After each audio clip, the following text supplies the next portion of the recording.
नमस्कार।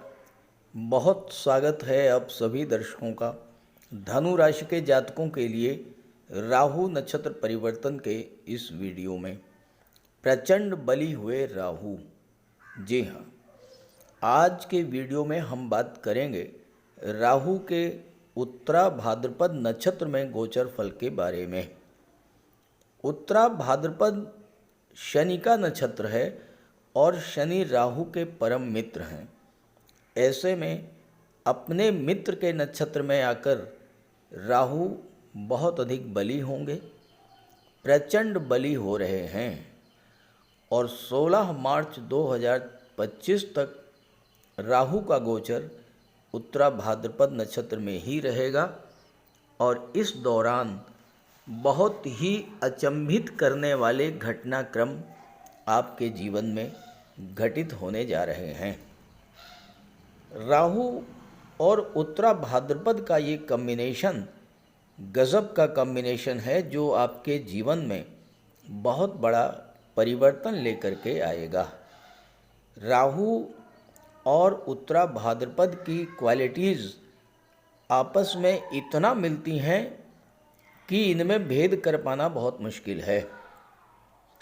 Unconventional thinking यानी परंपरा से हटकर, लीक से हटकर कुछ नया सोचना और कुछ नया करना, ये सबसे बड़ी विशेषता है राहु की और उत्तरा भाद्रपद नक्षत्र की।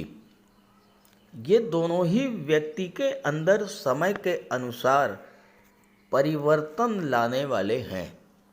दोनों ही ये चाहते हैं कि जो पुराना हो चुका है, जिसकी वर्तमान में कोई उपयोगिता नहीं है और जिसमें बदलाव की आवश्यकता है, उसे छोड़ दिया जाए और जिस चीज़ की वर्तमान में उपयोगिता है उसे अपना लिया जाए। यही वजह है कि राहु के इस गोचर में गजब के बेनिफिट्स आपको मिलने वाले हैं। उत्तरा भाद्रपद नक्षत्र आपके भीतर आत्ममंथन और पुनर्निर्माण की चेष्टा जागृत करेंगे और राहु जैसा क्रांतिकारी बदलाव लाने वाला ग्रह आपके माइंड सेट को ऐसा कर देगा कि आप हर हाल में बदलाव करके ही रहेंगे। उन विचारों को, उन परंपराओं को आप मानने से इनकार कर देंगे जिनकी आज के समय में कोई आवश्यकता ही नहीं है, क्योंकि राहु अनऑर्थोडॉक्सी के कारक होते हैं और उन विचारों को, उन तौर तरीकों को आप इस समय अपना लेंगे जो आज के समय के अनुकूल हैं और जिसकी आज के समय में उपयोगिता है। वो तमाम चीज़ें जो वक्त के साथ तालमेल नहीं बिठा पा रही हैं, उनका त्याग करना, नए आइडियाज़, नई टेक्नोलॉजी, नई स्किल्स को एडाप्ट करना, जिनकी आज के समय में आवश्यकता है, यही है इस कॉम्बिनेशन का सम्मिलित प्रभाव। उत्तरा भाद्रपद नक्षत्र में 4 चरण होते हैं और चारों ही चरणों में राहु धनु राशि के जातकों को किस तरह का फल प्रदान करेंगे, इसी का विश्लेषण करेंगे इस वीडियो में। ये विश्लेषण आपकी चंद्र राशि के आधार पर किया जा रहा है। आपकी जन्म कुंडली में चंद्रमा जिस राशि में गोचर कर रहे हैं, वहाँ पर अगर 9 का अंक लिखा हुआ है, जिस भाव में गोचर कर रहे हैं वहाँ अगर 9 का अंक लिखा हुआ है तो आपकी धनु राशि है और उसी आधार पर आप इस वीडियो को समझिएगा। अपनी नाम राशि के आधार पर भी आप इस वीडियो को देख सकते हैं। तो ये है धनु राशि के जातकों की कुंडली। राहु का गोचर आपकी कुंडली के चौथे भाव में है। चौथा भाव सुखों का भाव है, माता मातृभूमि का भाव है। चौथा भाव ये वो भाव है जो हमें खुशी देता है, सुख देता है। जब आप दुनिया के संघर्षों, कष्टों, दुखों को झेलते हुए थक जाते हैं तो विश्राम पाने के लिए, सुख पाने के लिए अपने घर लौटते हैं, और यही घर है हमारा चौथा भाव। लेकिन अगर घर में ही अशांति हो, घर में ही तोड़फोड़ और पुनर्निर्माण का काम चल रहा हो, घर में ही कोई ऐसा व्यक्ति बैठा हो जो घर के पूरे सिस्टम को, घर के माहौल को ही बदलना चाह रहा हो, तो ऐसे में घर आने पर व्यक्ति को न तो आराम मिलता है, न नींद आती है, न सुख मिलता है। उल्टे यहाँ भी उसे और अधिक संघर्ष करना पड़ता है। ठीक यही स्थिति धनु राशि के जातकों के साथ घटित हो रही है, क्योंकि आपके चौथे भाव में, आपके घर में एक ऐसा ग्रह, एक ऐसे नक्षत्र में बैठा हुआ है जो सब कुछ बदलना चाह रहा है। आपके घर का पुनर्निर्माण करना चाह रहा है, घर के माहौल को पूरी तरह से बदल देना चाह रहा है, आपके घर में पूरे सिस्टम को बदलना चाह रहा है, और वो है राहु, जो कि उत्तरा भाद्रपद नक्षत्र में गोचर कर रहा है। राहु और उत्तरा भाद्रपद नक्षत्र दोनों का मूल स्वभाव यही है कि क्रांतिकारी परिवर्तन करना, कुछ नया करना, कुछ नई चीज़ों को अपनाना, पुराने तौर तरीकों का त्याग करना। और यही वजह है कि इस गोचर के दौरान राहु आपके जीवन में कुछ नया चमत्कार कर सकते हैं, और चौथे भाव में बना हुआ ये कॉम्बिनेशन, या जिन भावों से राहु संबंध बना रहे हैं, उन भाव में चल रही समस्याओं का समाधान राहु कुछ नए तरीके से, कुछ लीक से हटकर करने जा रहे हैं। तो आइए समझते हैं कि इस गोचर काल में राहु आपको किस तरह का फल प्रदान करेंगे। उत्तरा भाद्रपद नक्षत्र के 4 चरण होते हैं, और मैं आपको यही समझाने जा रहा हूं कि उत्तरा भाद्रपद के चारों चरणों से गुजरते हुए राहु आपको किस तरह का फल देंगे, क्योंकि हर चरण के फल अलग अलग होते हैं। अब देखिए, राहु हमेशा वक्री अवस्था में गोचर करते हैं, इसलिए पहले उत्तरा भाद्रपद के चौथे चरण में, उसके बाद तीसरे चरण में, उसके बाद दूसरे चरण में, और अंत में पहले चरण में गोचर करेंगे।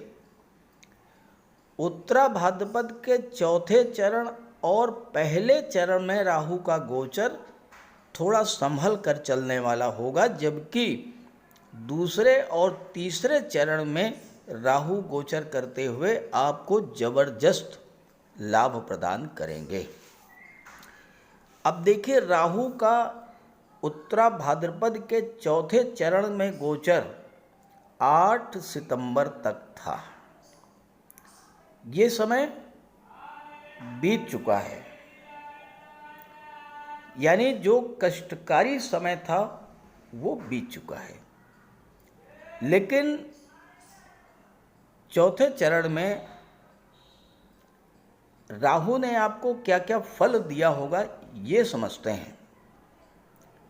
चौथे चरण के स्वामी हैं मंगल, और नवांश है वृश्चिक राशि का।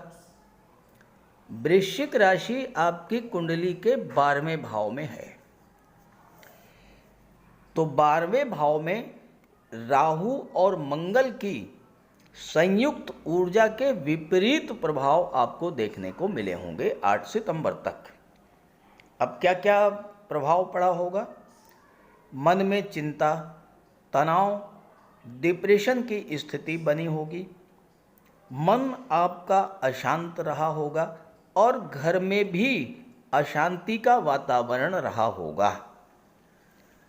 अचानक से कोई बड़ा खर्च आपको करना पड़ा होगा, जिससे आपकी आर्थिक स्थिति डगमगा गई होगी और चिंता तनाव के कारण आपकी नींद भी उड़ गई होगी। हो सकता है कि आपको कर्ज भी लेना पड़ा हो सकता है अचानक घर परिवार में किसी सदस्य को स्वास्थ्य संबंधी बड़ी समस्या आने के कारण बड़ा खर्च आपके सामने आ गया हो, या किसी कोर्ट कचहरी के मैटर को लेकर खर्च बढ़ा हो।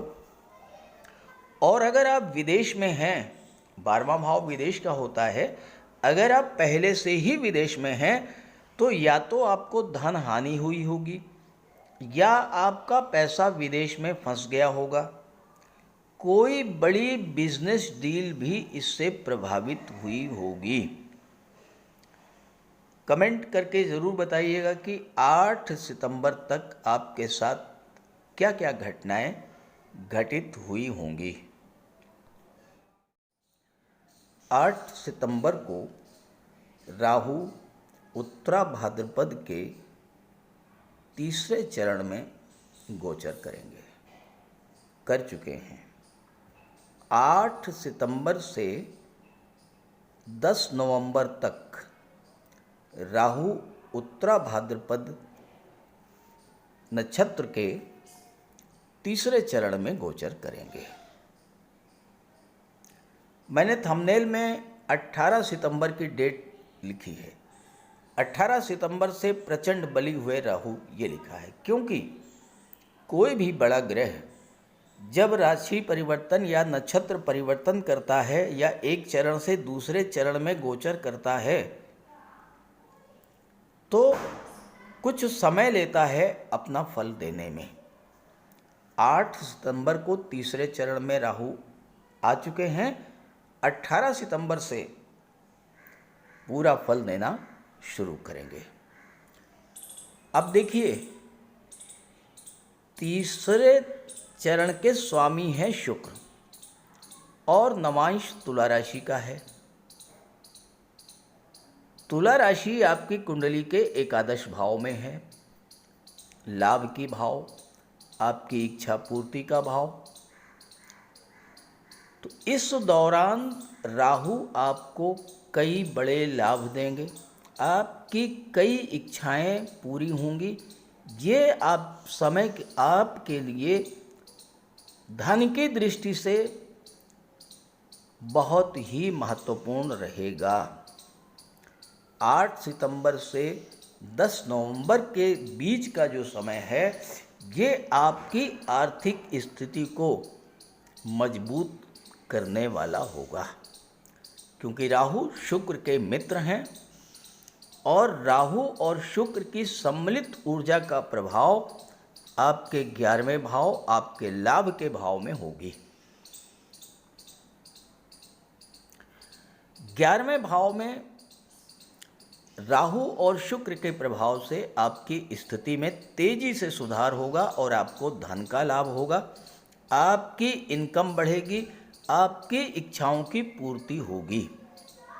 आप जो भी कार्य कर रहे हैं उससे तो धन लाभ होगा ही, उससे हटकर किसी नए स्रोत से अचानक बड़ा धन लाभ आपको हो सकता है। कोई ऐसा धन आपको मिल सकता है जिसे पाने की उम्मीद आप छोड़ चुके थे। घर बनाना, मकान खरीदना, वाहन खरीदना, संतान की इच्छा, विवाह, नौकरी या व्यापार जैसी किसी इच्छा की पूर्ति आपकी हो सकती है। पुरानी गाड़ी को बेच करके नई गाड़ी, बड़ी गाड़ी खरीदना, नए घर में प्रवेश करना, घर का विस्तार करना, घर का डेकोरेशन करना, इस तरह के कार्य इस गोचर काल में आप करेंगे और अपने घर में सुख सुविधा के नए साधन, नए लग्जरी आइटम्स भी लेकर के आएंगे। शुक्र के प्रभाव से घर की महिलाओं को भी आर्थिक लाभ होगा। महिलाएं ऑर्नामेंट, ज्वेलरी, आभूषण, डिजाइनर ड्रेसेस, परफ्यूम्स, कॉस्मेटिक्स ये सब चीज़ें खरीदेंगी। विवाह के जो जातक इच्छुक है उनके विवाह का योग बनेगा। नए रिलेशंस बनेंगे। लव रिलेशंस में प्रेम और समर्पण की भावना बढ़ेगी। जीवन साथी के साथ भी तालमेल बहुत बेहतर रहेगा। घर का माहौल अच्छा रहेगा और कोई मांगलिक या धार्मिक आयोजन भी इस समय हो सकता है।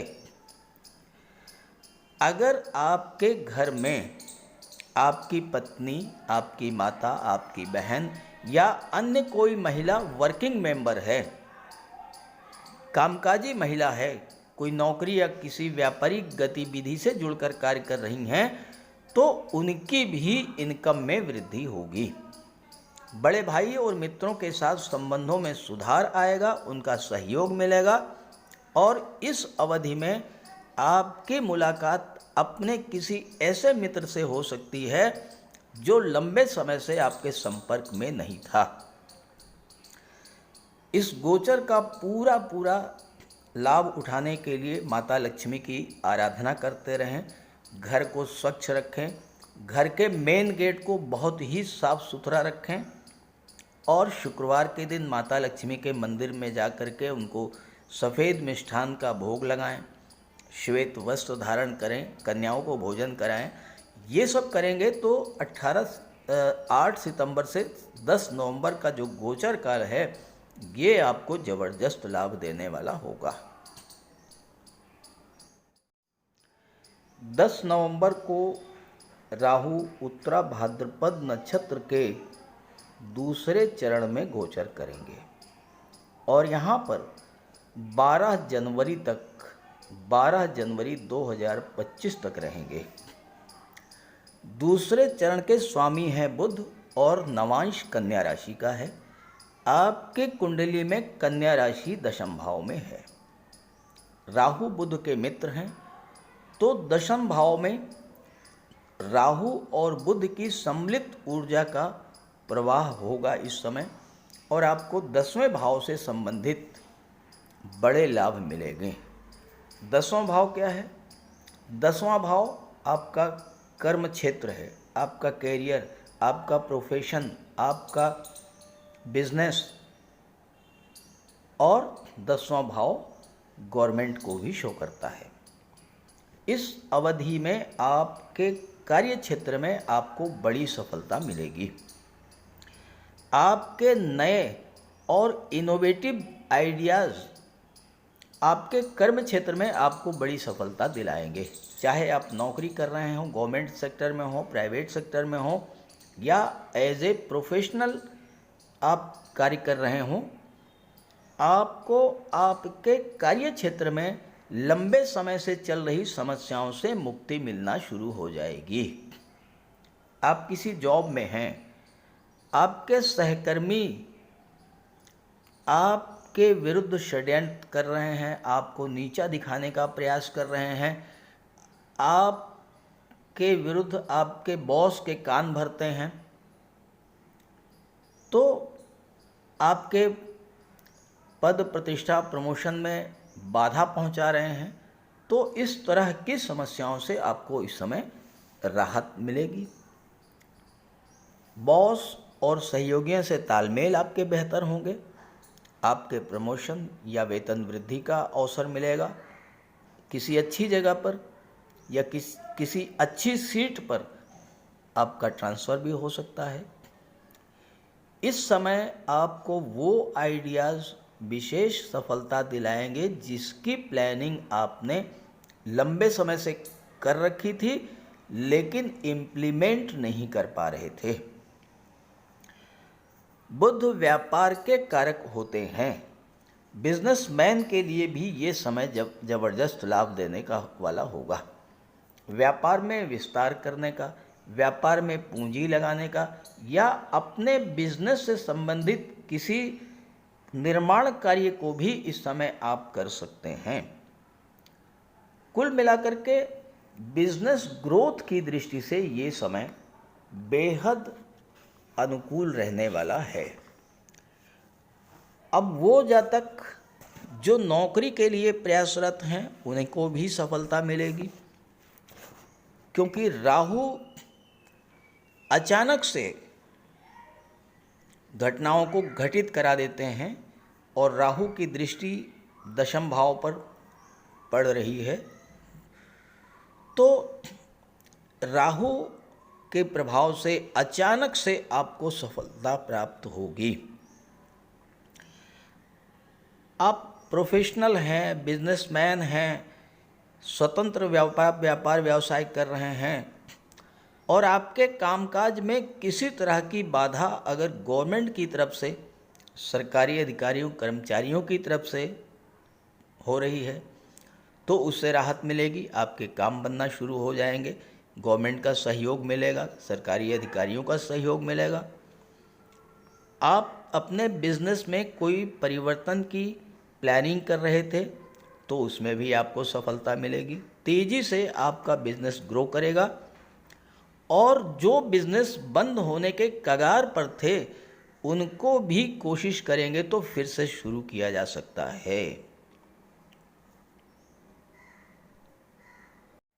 12 जनवरी को राहु का गोचर उत्तरा भाद्रपद नक्षत्र के पहले चरण में होगा और यहाँ पर 16 मार्च 2025 तक राहु रहेंगे।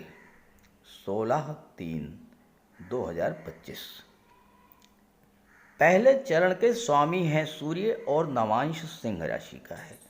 सिंह राशि आपकी कुंडली के नवम भाव में है, भाग्य के भाव में है। सूर्य और राहु ये नैसर्गिक शत्रु हैं, तो इस समय भाग्य का विशेष साथ तो आपको नहीं मिलेगा, लेकिन राहु के पिछले गोचर के समय मिली सफलता आपके काम आएगी। और दूसरी बात, राहु जैसा तामसिक प्रवृत्ति का ग्रह इस समय आपको धर्म कर्म के कार्यों से दूर कर सकता है और हो सकता है कि आपका मन पूजा पाठ में बिल्कुल भी न लगे। गुरु से, पिता से मतभेद बढ़ सकते हैं, लेकिन विदेश यात्रा की दृष्टि से समय बेहद अनुकूल रहेगा। और अगर आप किसी धार्मिक यात्रा या तीर्थ यात्रा का कार्यक्रम बना सकते हैं और अगर आपने एक बार भी गंगा स्नान कर लिया तो फिर आपको नवम भाव के भी शुभ फल मिलने शुरू हो जाएंगे। इस गोचर काल में राहु का विशेष उपाय कीजिएगा। एक ऐसा उपाय जो पूरे गोचर काल में आपको करना चाहिए वो ये है कि सफाई कर्मचारियों को भोजन दान करें, अन्न दान करें या कुछ उनकी मदद करते रहें। ये कार्य करेंगे तो आपको राहु का विशेष लाभ मिलेगा। तो मैं समझता हूँ कि आप इन बातों को समझ गए होंगे और इसी के अनुसार राहु गोचर का पूरा लाभ भी प्राप्त करेंगे। ये वीडियो, ये जानकारी अपने साथियों को, अपने मित्रों को भी ज़रूर शेयर कीजिएगा ताकि उन्हें भी राहु के इस गोचर का पूरा लाभ मिल सके। नमस्कार।